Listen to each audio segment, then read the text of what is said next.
Hey everyone, Sarah G. Meta here, and in this video, I want to talk about why you should never report a negative Yelp review without doing this one thing first.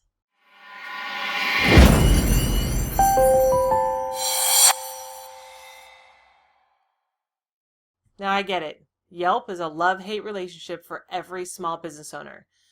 It's great if you've got a bunch of reviews. It does help you get more business. The negative is they harass you to no end, trying to get you to pay advertising dollars to them. And then if you do choose to do that, you are locked into a 12-month contract no matter how valuable it is or isn't working for you. So those are some of the negatives of Yelp. And they're also very, very difficult, notoriously, to remove false reviews.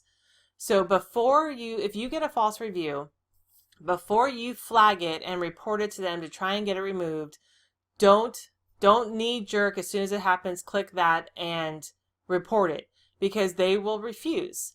The only way to get reviews removed from Yelp, and this is still even a little sketchy, is if the review is in violation of Yelp's own terms of service.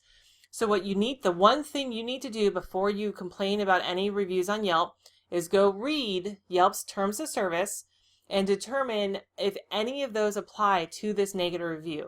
And there are some very specific ones I want to focus on, but basically is it inappropriate content, and colorful language is kind of okay, but if it's hate speech or harassment or threats, then that would qualify.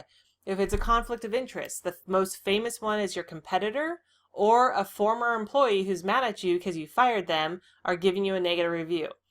The next is promotional content. We don't see that very often, but if somebody's promoting, it's a negative review and they're promoting other content, that one's kind of vague.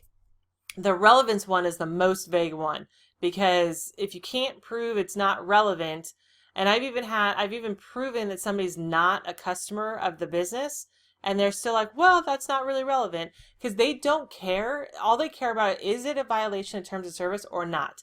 They don't care about your feelings. They don't care about the conflict. They don't care if it's a lie. They don't care about any of that. If it's a blatant violation of the terms of service, that's all they care about and nothing else. So take emotion out of it. Privacy, if the review exposes somebody's private information or your private information that shouldn't be there, that would be a violation.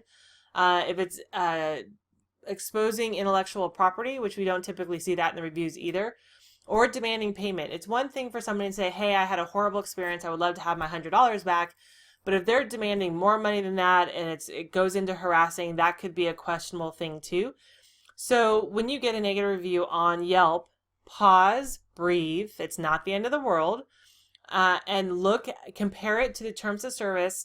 See if it violates any of those points in the terms of service. And again, the most common ones are conflict of interest, inappropriate content. And if it does violate it, write your complaint in the terms, very, very methodical, very logical. You want to be logical and methodical, not emotional, and point out how it violates the terms of service. That's your best option of getting a negative review that is not a legitimate review removed from Yelp. Now, if it's a legitimate review, suck it up, apologize, offer to make it right, and write that on public as a response to that person, because it shows everybody else that you care and you're listening and you want to make it better. That just makes you look even better as a business owner. So don't flag every negative review, especially if they're legitimate. Just take care of the problem and fix it and try not to have that happen again. But if it's legitimately a false review, make sure you compare it to the terms of service and you write your complaint to Yelp logically and pointing out how it violates it. That's the only chance you have of possibly getting it removed. But again, there's still no guarantee. I hope you found this video useful. If you've got any follow-up questions, feel free to drop them below and I will get back to you. If you like this video and you want to see more of my videos, I would love for you to subscribe to my channel. If you know a business owner that would find this video useful, feel free to share it with them. I would not be broken up over that. And if you want a snapshot of what your business looks like online, click the link below and take advantage of our free local SEO audit. And that will give you a snapshot of how good you are or maybe not doing online. Thanks for watching, and I'll see you in the next video.